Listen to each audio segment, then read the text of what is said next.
그러면 그 동남아시아나 중앙아시아에 가면 과거 우리나라 사람이 아메리칸 드림을 위하여 꿈꿔왔던 것처럼 코리아 드림을 꿈꾸는 많은 사람들이 있습니다. 한국에 근로자로 와서 많은 돈을 벌어 잘 살기를 원합니다.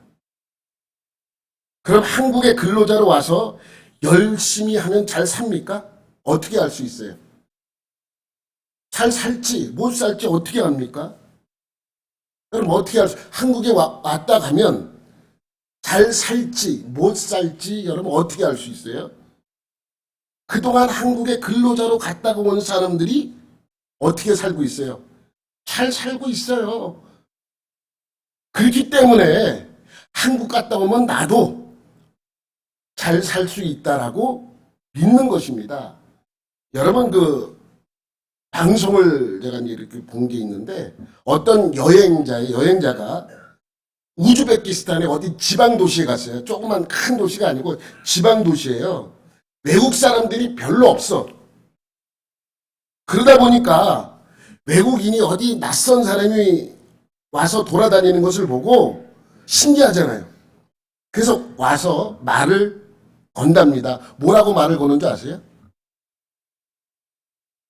뭐라고 말을 걸 것 같아요? 와서 다른 말 안 했답니다. 한국인? 아니, 중앙아시아 하면 뭐라고 물어봐야 돼? 까레이스키. 여러분 러시아 말로 이 코리아가 까레이스키예요. 그래서 중앙아시아나 과거에 그 소련, 그러니까 러시아 문화권에 있었던 나라들은 한국을 코리아라 그러지 않고 까레이스키라 그래요. 여러분 동남아 같은 데 가면 우리 코리아 그런 잘 몰라요. 까올리라 그래. 까올리. 중국에 가면 한국어 이래 알아요. 그런데 뭐라고 묻는다고요? 한국말로 한국인 이렇게 묻는답니다. 전부는 아니지만 많은 사람들이 이렇게 다가와서 묻는다고 합니다. 물론 한국인들이 여행을 많이 가는 곳이면 그렇게 물어볼 수 있어요. 근데 외국인 자체가 별로 많지 않은 마을이에요. 그럼에도 불구하고 와서 한국인? 이렇게 묻는다고 합니다. 그럼 깜짝 놀라잖아요. 한국말 할 줄 알아요? 이렇게 이제 대답을 하면 자기가 과거에 한국에서 몇 년 가서 일을 했다. 이렇게 해서 한국말을 조금 할 줄 안다. 이렇게 답변을 하거나 아니면 자기 친척이나 가까이 있는 사람들이 한국에 다녀와서 자기도 한국 가려고 한국말을 배우고 있다. 이렇게 이야기하는 사람이 많다고 합니다. 근데 대부분 갔다가 온 사람들이 안 간 사람보다는 잘 살고 있기 때문에 가고 싶은 마음이 있고 한국어를 배우고 한국말을 배워서 한국의 근로자로 가기를 원하는 것입니다. 그러면 거기 이제 우리나라 사람이 물어본대요. 왜 그렇게 한국을 가려고 하느냐라고 물어보면 돈 많이 벌고 싶다고. 다른 이유 없어요. 그냥 돈 많이 벌고 잘 살고 싶다고 이렇게 이야기를 한답니다. 이들의 마음속에는 한국 가면 돈 많이 벌 수 있다는 뭐가 있어요? 믿음이 있어요. 한국 가면 내가 한국 가서 열심히 일하면 돈 나도 많이 벌 수 있다는 믿음이 있습니다.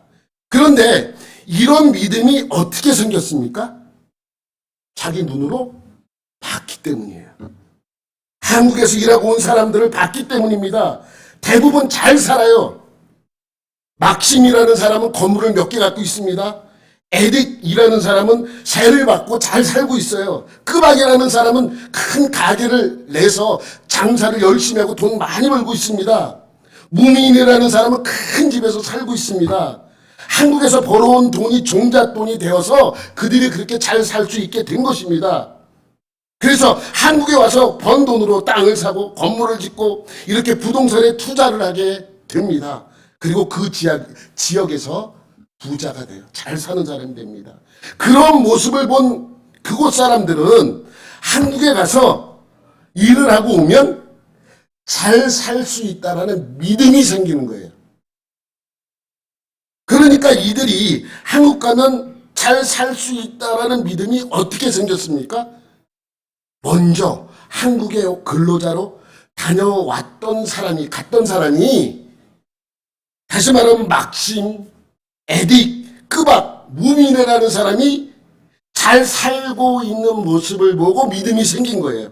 그러니까 먼저 한국에 다녀간 막심, 에딕, 끄박, 무민이라는 사람은 다른 사람의 뭐가 된 거예요? 증거가 된 거예요. 그 사람이.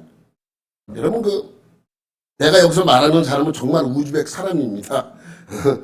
오리뽀라는 사람이 있어, 오리뽀. 오리뽀라는 사람이 이런 믿음을 가지고 한국의 근로자로 가려고 열심히 준비를 합니다.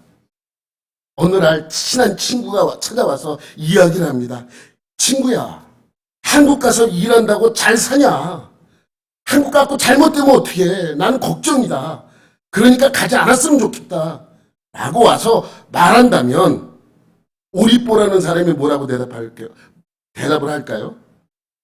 야, 보고도 모르겠냐? 막심을 봐라. 에딕이라는 사람을 봐라. 끄박이라는 사람을 봐라. 무빈이라는 사람을 봐라. 저 사람들이 다 한국 가서 열심히 일을 해서 벌어온 돈으로 그렇게 잘 살고 있는 모습을 보고도 모르겠느냐. 그래서 나도 가려고 하는 것이다. 그러니까 이 오리뽀의 이런 믿음, 한국에 가서 일을 하면 나도 부자가 될 수 있다는 믿음의 근거는 먼저 한국에 다녀와서 잘 사는 사람, 막심, 에딕, 끄박, 무빈이라는 사람이 증거가 된 것이죠. 11장 말씀이 그거예요. 11장 말씀이, 여러분 11장 말씀에 보면 1절에 결론부터 얘기를 합니다. 근데 결론부터 얘기한 게 아니라 이미 10장에서 뭘 말씀하고 있었던 거예요? 믿음의 그 내용들을 설명을 하고 1절에 결론을 말씀을 하고 그 다음부터 뭐가 나옵니까? 사람이 등장해요. 계속해서.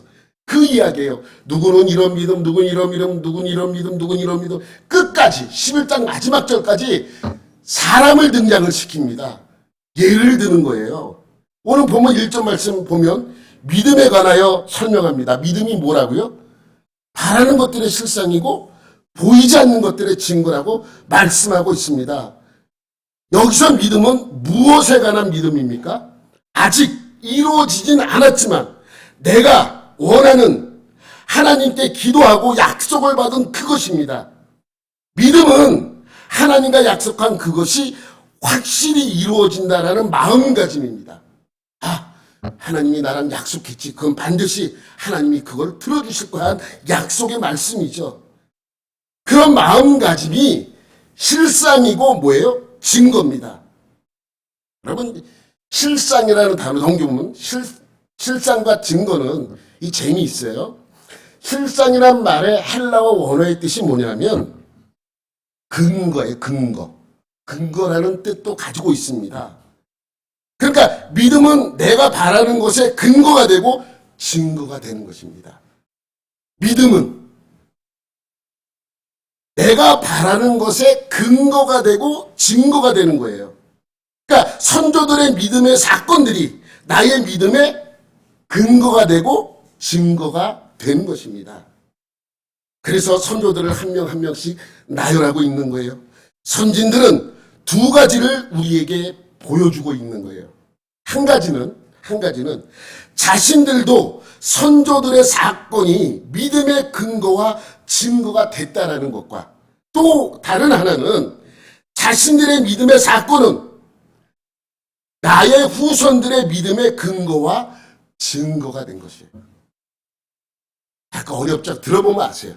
들어보면 여러분 2절에 그래서 뭐라고 말씀하세요? 2절에 선진들이 이로써 증거를 얻었느니라. 선진들이라는 건 선조들이에요. 믿음의 선조들. 선조들이 이 믿음으로 살았기 때문에 훌륭한 사람으로 증언되었습니다. 그러니까 우리의 믿음의 선조들이 이로써 증거를 얻게 된 것이죠. 어떤 증거입니까? 믿음은 바라는 것들의 실상이요 보이지 않는 것들의 증거라는 그것의 증거를 얻게 된 것입니다. 여러분, 증거를 얻었다 넘기면 증거를 얻었느니라라는 제가 제일 싫어하는 게 이건데 이 말씀을 여러분에게 좀 드려야 돼요.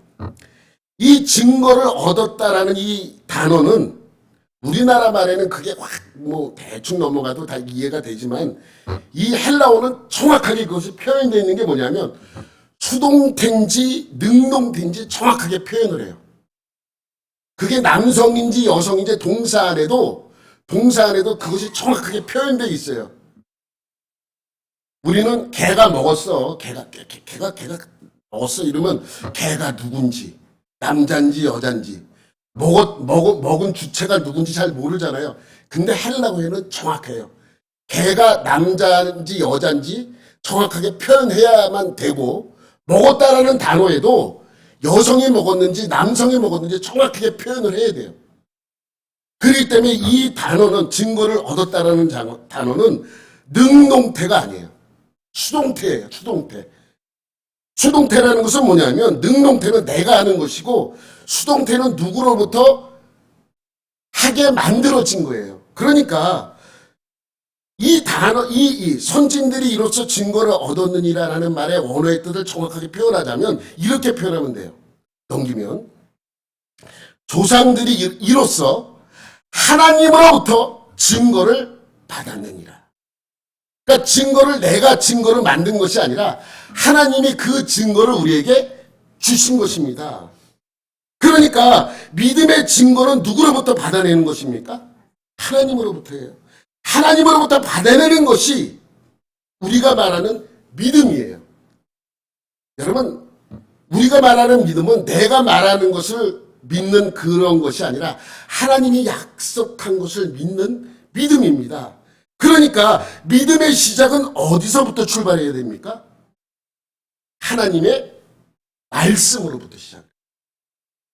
믿음은 어디서 시작해야 돼요? 하나님의 말씀으로부터 시작을 해야 합니다. 우리 3절 말씀 보면 이런 말씀이 있습니다. 시작.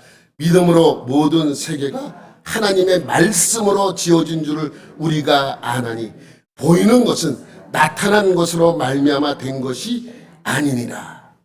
여러분, 이 세상이 하나님의 말씀으로 지어진 줄 우리는 알고 있어요. 그게 믿음이에요. 성경에 그렇게 말씀하셨기 때문에 그렇게 우리는 알고 있는 거예요. 어디서 말씀하고 있어요? 성경에서. 빛이 있으라 하심에 빛이 있었고 그 빛이 하나님 보시기에 좋았더라. 이 창세기 말씀 아니에요. 그래서 우리는 믿는 거예요. 그래서 요한복음 1장 1절에 뭐라고 표현합니까? 태초에 말씀이 계시니라.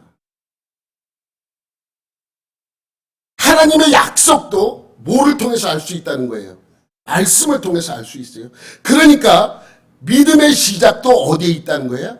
말씀부터 시작돼요. 3절 말씀 우리가 다시 보면 이렇습니다. 믿음으로 모든 세계가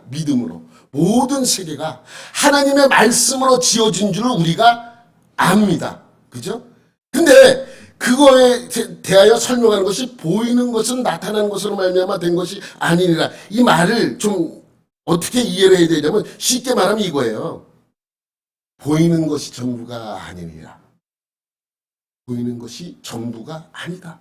보이는 것은 나타난 것으로만 말미암아 된 것이 아니다라고 설명하는 이 말씀은 우리의 믿음은 보이지 않는 것에 있다라는 말씀을 하고 있는 것이죠. 여러분, 그러니까 우리는 뭐예요? 봐야만 믿어요. 안 보면 잘 안 믿어. 내가 얻어야지만 믿어요. 여러분, 누구와 같은, 도마와 같은 사람. 제자들이 예수님이 부활한 뒤에 제자들이 예수님을 만나고 그 자리에 도마가 없었기 때문에 도마가 늦게 왔어요. 도마가 뭐라 그래요? 나는 못 믿겠다.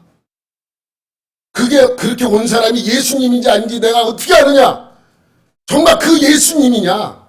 그래서 나는 어떻게 믿는다고요? 내가 만져봐야 된대요.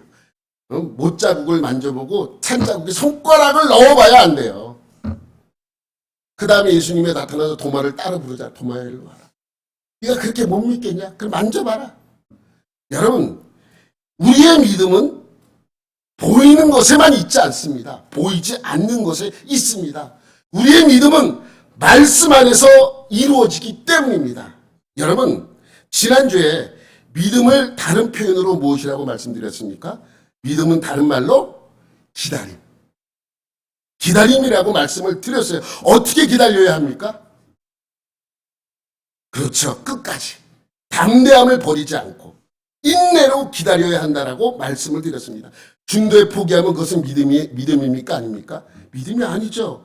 그래서 10장 35절 36절 말씀이 중요하다고 여러분에게 설명을 드렸습니다.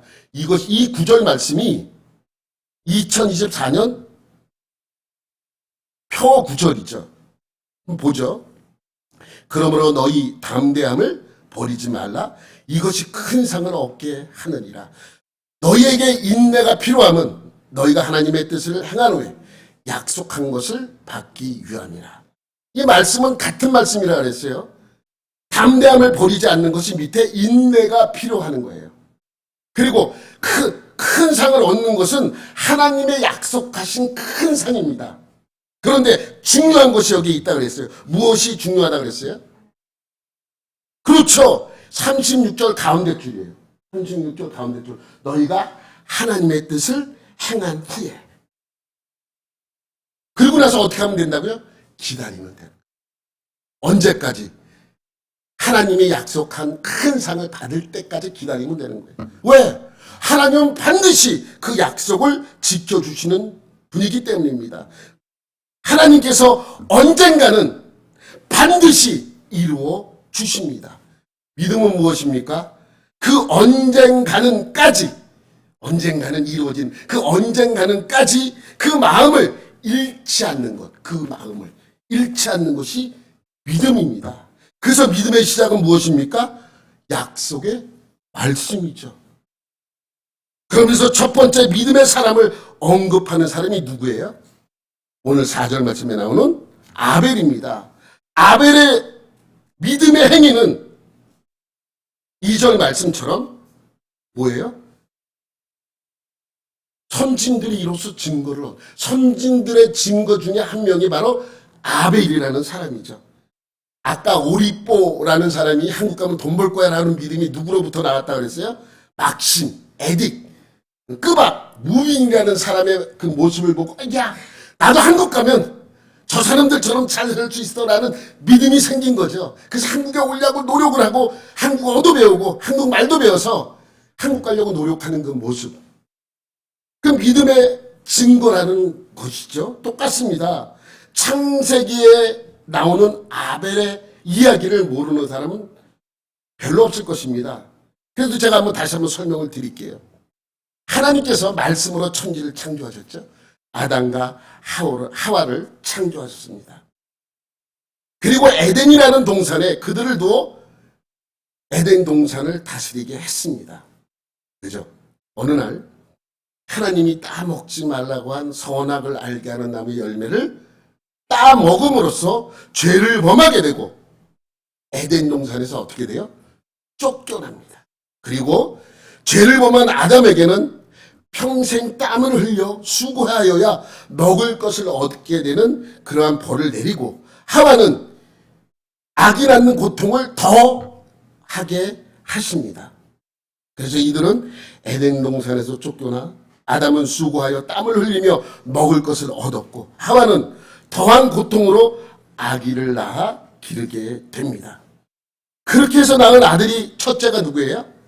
가인, 둘째가 아벨입니다. 오늘 본문에서는 이 아벨, 둘째 아벨에 대한 이야기를 하고 있는 것이죠.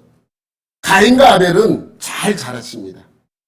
그리고 가인은 아버지로부터 농사일을 배워 농사를 지었고 아벨은 양치는 일을 배워서 양치기가 되었습니다. 이제 스스로 수고하여 땅에서 얻을 것을 얻을 나이가 되었습니다.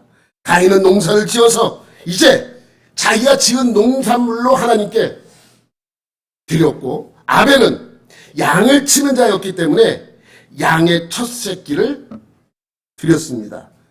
그런데 문제가 여기서 생기는 거예요. 하나님께서 가인의 제물은 받지 않으시고 아벨의 제물만 받으셨어요. 그래서 어떻게 되었습니까? 창세기 4장 4절과 5절 말씀입니다. 우리 다 같이 읽어봐요. 시작.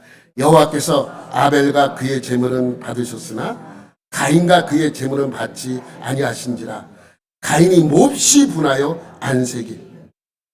가인이 화가 많이 났어요.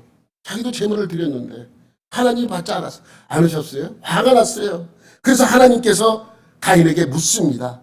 네가 왜 화를 내느냐? 네가 옳지 않기에 화를 내는 것이라 라고 말씀하십니다.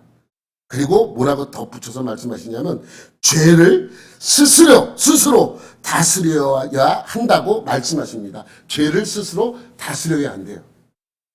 이 말씀 뭐냐면 내가 화를 낸다고 무조건 화를 내면 안 돼요. 화가 난다고 화를 내면 안 된다는 거예요. 죄 지을 일이 있어도 어떻게 해요? 그 죄 지을 일을 내 스스로 다스릴 수 있다라고 설명하는 것이죠. 그렇게 그것을 마음에 둔 이 가인은 죄를 스스로 다스리지 못하고 그 분노를 참지 못하고 아벨을 들로 데리고 나가서 어떻게 합니까? 쳐 죽입니다. 하나님께서 가인에게 묻습니다. 가인아, 너의 아우 아벨이 어디 있느냐? 그랬더니 가인이 뭐라고 대답을 해요? 창세기 4장 9절 말씀. 시작. 여호와께서 가인에게 이르시되 내 아우 아벨이 어디 있느냐? 그가 이르되 내가 알지 못하나이다. 내가 내 아우를 지키는 자니까.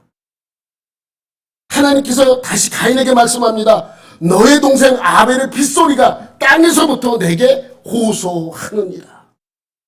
그래서 가인은 첫 번째 살인자가 되었어요. 그래서 땅에서 저주를 받아 쫓겨납니다. 농사를 지어도 곡물을 얻지 못하고 떠돌아다니는 신세가 된다고 말씀합니다. 이후에 아담과 하와는 셋째 아들 셋을 낳고 셋에게서 후손들이 태어나게 되는 것이죠. 그러니까 우리는 셋의 후손이에요. 아담의 후손이기도 하지만 셋의 후손이기도 합니다. 이것이 창세기에 나오는 아담과 하와의 아들 가인과 아벨의 이야기입니다. 근데 여기서 우리가 궁금증이 하나 있습니다. 왜 하나님께서 가인의 제물을 받지 않으셨는가? 왜 아벨의 제물만 받으셨는가? 이것을 이렇게 설명하시는 분이 있어요. 아벨의 제사는 피의 제사이기 때문에 받으셨고 가인의 제사는 피의 제사가 아니기 때문에 받지 않으셨다. 저는 그 의견에 전적으로 부정합니다. 절대적으로 아니에요. 아니 가인이 피의 제사를 안 드리고 싶었겠습니까? 만약 그렇게 따지면 농사를 지니까 피의 제사를 드릴 수가 없어요. 제가 아는 이유를 여기서 찾아보면 돼요. 뭐냐면 하나님께서 우리 인간들에게 제사법을 알려주세요. 몇 가지 제사법이 있다 그랬어요? 네, 번제, 소제, 화목제, 속제제, 석번제입니다. 근데 이 두 번째 소제는 뭘로 드리는 제사예요? 곡식가루로 드리는 거예요. 고운 가루. 곡식의 고운 가루로 드리는 제사입니다. 곡식의 고운 가루는 피가 없어요. 피가 없는 제사를 지금 누구에게 드리라고 누가 가르쳐 줬습니까? 우리가 드리도록 하나님이 그렇게 우리에게 알려주셨습니다. 곡식으로도 드릴 수 있다. 피의 제사가 아니더라도 너희가 드리는 이 소제의 제사를 내가 받겠다라는 하나님의 말씀이죠. 그러니까 이 소제의 제사법을 가르쳐 주신 분이 누구예요? 하나님이시잖아요. 만약에 피의 제사만 받으신다면 하나님께서 소제의 고운 가루, 소제의 제사를 우리에게 알려주면 안 되죠. 여러분 또 하나 속죄제입니다.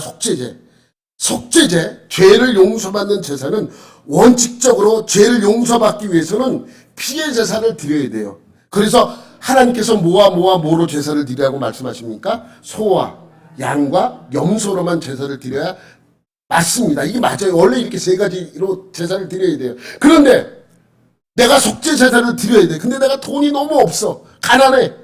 소도 없고 양도 없고 염소도 없어요. 그럼 하나님께서 그래서 뭘로 드리래요? 비둘기라도 드려.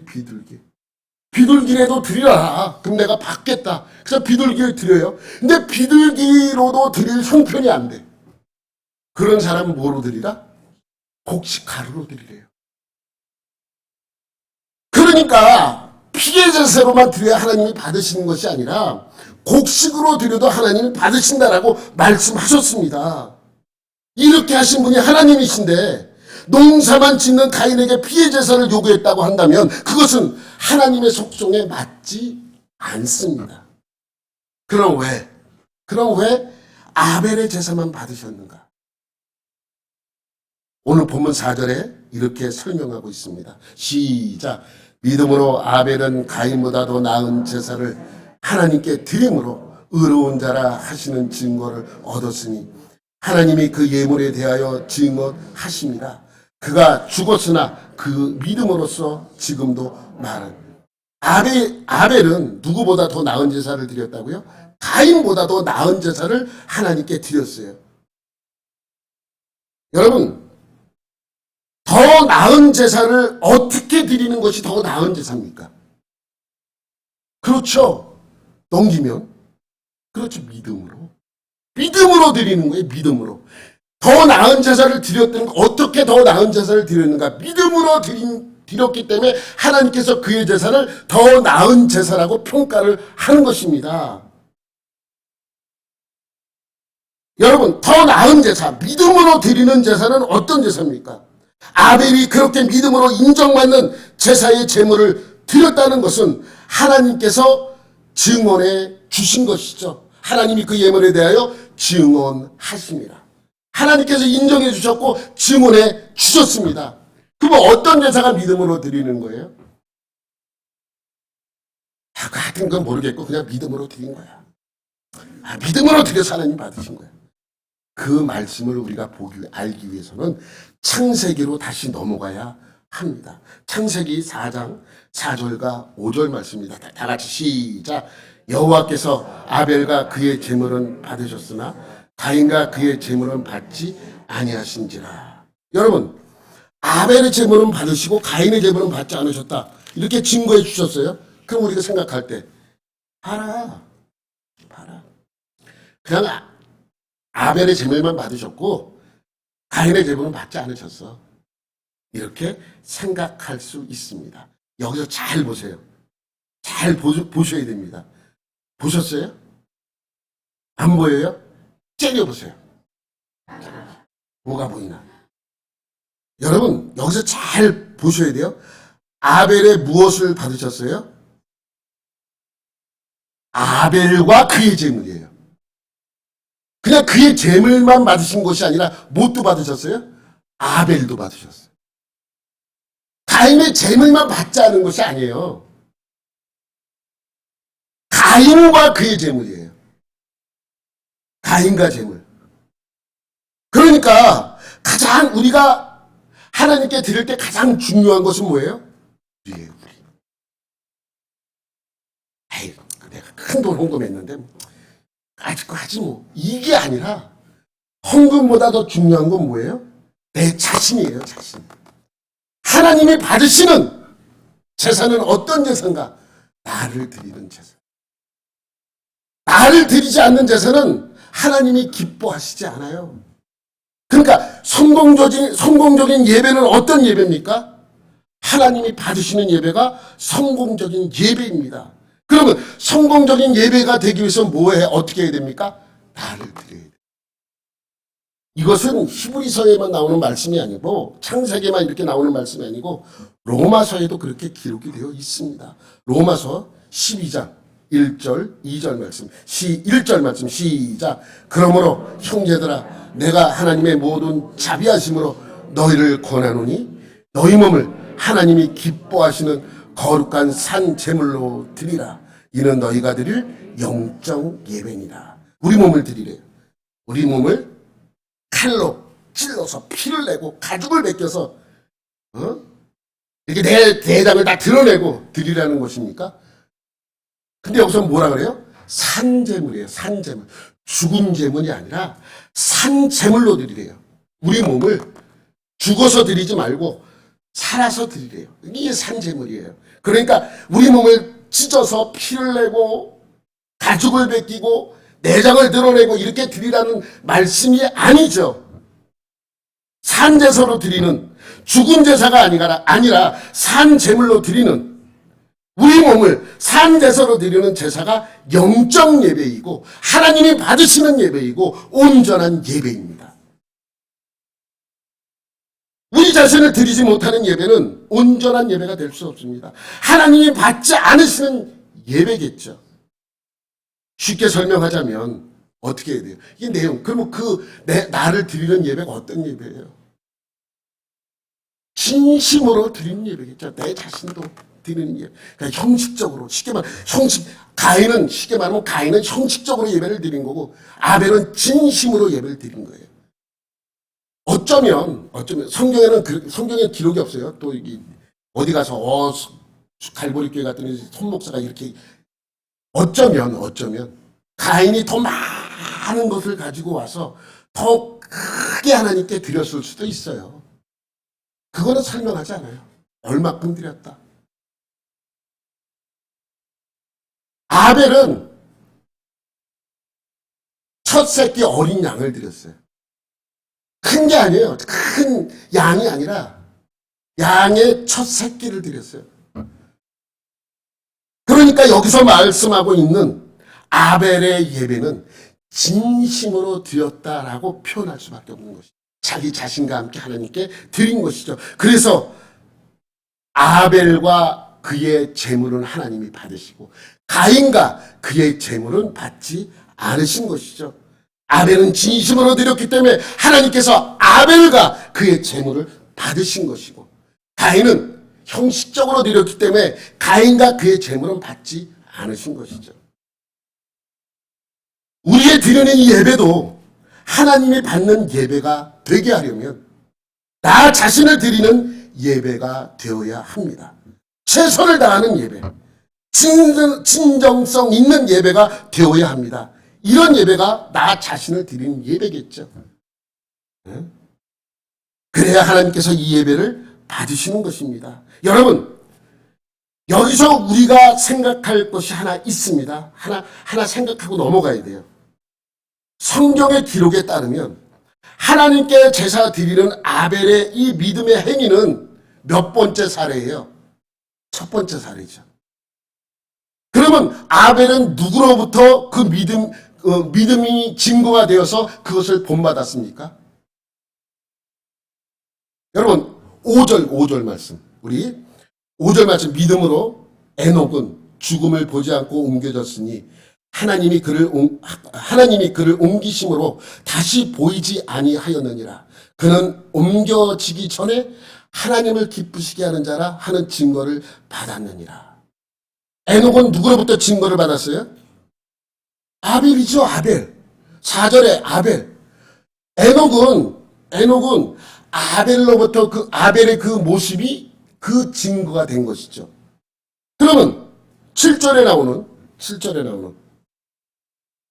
믿음으로 그럼 노아는 누구로부터 증거를 받은 거예요? 아벨과 에녹이겠죠. 아벨과 에녹으로부터 증거를 받아서 믿음의 증거가 된 거예요. 그럼 8절에 나오는 아브라함은 믿음으로 아브라함은 부르심을 받았을 때에 순종하여 장래 유업으로 받을 땅에 나아갈새 갈 바를 알지 못하고 나아갔으니 쭉 아브라함의 이야기가 나옵니다. 아브라함은 누구로부터 그 증거를 받았어요? 아벨과 에녹과 노아. 그의 모습을 보고 믿음의 증거가 된 거죠. 그 증거가 된 것이. 그러면 아벨은 누가 그의 믿음의 증거가 되었습니까? 아벨이 첫사람이기 때문에 누가가 없어요. 그럼 무엇이 그에게 증거가 된 것입니까? 오늘 설교 제목을 잘 생각해 보세요. 믿음의 시작이 뭐예요? 그러니까 아벨에게 있어서 믿음의 증거는 무엇이었다? 말씀이었죠. 그래서 믿음의 시작은 뭐로부터예요? 말씀으로부터입니다. 아벨 전에는 아벨이 본받아야 할 어떤 인물도 없었습니다. 또 따라야 할 어떤 사례나 신뢰가 없었습니다. 그럼에도 불구하고 그가 어떤 것이 증거가 되어 믿음으로 드릴 수 있었습니까? 그것이 3절이에요. 3절 말씀 다시 한번 볼게요. 시작. 믿음으로 모든 세계가 하나님의 말씀으로 지어진 줄 우리가 아나니 보이는 것은 나타나는 것을 말미암아 된 것이 아닙니다. 믿음으로 모든 세계가 하나님의 말씀으로 지어준 줄을 우리가 아나니. 지어진 세계를 보고 이것은 하나님의 말씀으로 지어졌구나. 하나님의 말씀으로 이렇게 하셨구나라는 것을 이 아벨이 알았고 이 일이 아벨에게 뭐가 된 거예요? 증거가 된 것입니다. 그러니까 이 말씀 3절 말씀이 얼마나 중요한 말씀인가. 믿음의 시작은 어디에 있습니까? 말씀에 있습니다. 우리 신앙에서 가장 중요한 것입니다. 믿음의 시작은 하나님의 말씀으로부터 시작된다 라는 것을 우리가 알아야 합니다. 여러분 히브리서 11장에 나오는 믿음이라는 말의 의미를 잘 풀어주는 말씀이 있습니다. 다시 히브리서 11장에 나오는 믿음이라는 말의 의미를 잘 풀어주는 말씀이 있어요. 로마서 10장 17절 말씀이에요. 우리가 잘 아는 말씀이죠. 시작. 그러므로 믿음은 들음에서 나며 들음은 그리스도의 말씀으로 말미암느니라. 믿음은 어디로부터 말미암아요? 말씀으로부터. 말씀이에요. 하나님 말씀을 들음으로써 내가 그 믿음이 내게서 생겨나는 것입니다. 우리의 믿음의 시작은 어디부터 시작합니까? 말씀이죠. 하나님의 말씀과 그리스도의 말씀. 이 말씀을 듣다 보면 믿음이 생기기 때문에 믿음의 시작은 언제나 하나님의 말씀으로부터 시작이 되어야 합니다. 여러분, 제가 이제 개척을 하고 와서 교회가 작으니까 신방이 많이 없는데 갈보리 교회 있을 때 정말 신방을 많이 다녔어요. 많이 다닐 수밖에 없잖아요. 우리 교구를 관리하고 또 부흥시키고 말씀을 전하기 위해서 신방을 열심히 다녔어요. 이제 신방 가보면 대부분 권사님들은 믿음이 좋은데 남편분들은 믿음이 없는 분들이 참 많아요. 누가 생각할 때? 권사님이 생각할 때. 우리 남편은 교회만 다니면 믿음 없어요. 기도 좀 해달라고 그러고 그런 경우가 많아요. 교회는 나랑 내가 그냥 막 우겨서 데려왔는데 교회 다니는 오래됐는데 좀 믿음이 없는 것 같아요. 그래요. 그 믿음이 없다라는 평가는 누가 한 거예요? 아내 권사님이 하시는 거예요. 근데 가끔은 제가 이제 가서 이제 물어보고 이야기를 해보면 믿음이 없긴 왜 없어? 내가 볼 땐 권사님이 더 믿음이 없어. 믿음이 있어요. 근데 가만 생각해 보세요. 아내 쫓아 교회를 다니면서 말씀을 들었던 그 하나하나가 그에게는 믿음으로 쌓여 있어요. 아내가 못 보는 거예요. 근데 이미 그 아내는 믿음이 있어요. 얘기해 보면 믿음이 참 좋아요. 누가 볼 때 믿음이 없는 거예요? 그냥 아내가 볼 때 믿음이 없어 보이는 거예요. 우린 자꾸만 외적인 행동을 가지고 믿음을 평가하려고 그래요. 열심히 교회 나오고 새벽 예배도 나오고 수요 예배도 나오고 예배 빠지지 않고 모임도 빠지지 않고 모든 모임에 다 참석하고 헌금도 많이 하고 구역 예배도 드리고 이래야 믿음이 좋은 줄 아는데 근데 남자들은 그런 모임이 없잖아요. 별로 할 수가 없잖아요. 근데 얘기를 해보면 그가 갖고 있는 믿음이 정확한 믿음을 이미 소유하고 있다는 것을 알 수 있습니다. 여러분, 믿음은 언제나 어디서부터 시작된다고요? 하나님의 말씀입니다. 바로 3절 말씀이 그런 의미의 말씀이에요. 그래서 보이는 것이 전부가 아니라고 설명하고 있는 것입니다. 우리가 하나님의 말씀으로 이 세상에 창조되었다는 것을 알 수 있습니다. 어떻게 알 수 있습니까? 말씀으로 알 수 있는 거예요. 이 자연은 하나님께서 개입하셔서 말씀으로 창조하셨고 그 모든 시작은 하나님에게서 하나님의 말씀으로 시작된다는 것을 알 수 있습니다. 믿음도 그 시작은 하나님의 말씀입니다. 그리고 아벨이 비록 그렇게 죽었지만 그의 믿음으로 드렸던 제사는 우리의 믿음의 증거가 되어서 우리에게 남아있는 거예요. 그 모습이. 우리도 믿음의 사람이 되기 위해서 먼저 우리의 믿음의 선조의 믿음이 우리에게 증거가 되어야 합니다. 여기에 성경에 11장에 나오는 그 믿음의 선조들도 있지만 기록되지 못한 많은 선조들이 있어요. 그 모든 사람이 우리의 믿음에 뭐가 되어야 돼요? 증거가 되어야 돼요. 야, 저 사람은 믿음으로 저렇게 하다가 믿음을 지켰더니 이렇게 되었더라. 그 모든 것들이 우리에게 증거가 되어야 하는 것이죠. 누구처럼? 막심처럼. 오리뽀가 막심을 보고 그 믿음이 생겼듯이 똑같은 거예요. 우리의 믿음은 그 믿음의 선조들을 하나하나를 바라보면서 우리의 믿음이 생겨나는 것입니다.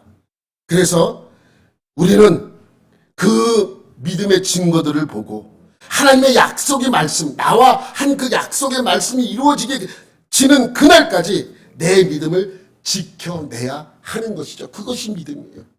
그러니까 우리가 듣는 모든 말씀은 우리의 믿음을 세우는 증거들이 되는 것입니다. 이 성경의 모든 말씀, 우리가 믿음을 세우는 증거의 말씀이 되는 것이죠. 2024년은 하나님의 말씀으로 여러분 모두 믿음의 사람이 되시기를 예수님의 이름으로 축원합니다. 하나님 아버지 감사합니다. 우리 안에서 믿음이 시작되고 그 시작은 하나님의 약속의 말씀으로 된다는 것을 우리가 다시 한번 기억하면서 믿음의 선조들이 하나하나 모든 약속이 이루어진 것처럼 우리와도 한 그 약속이 이루어지는 놀라운 역사가 일어나게 하여 주옵소서. 2024년은 그러한 한 해가 되게 하여 주옵소서. 모든 것 감사드리며 예수님의 이름으로 기도드립니다. 아멘.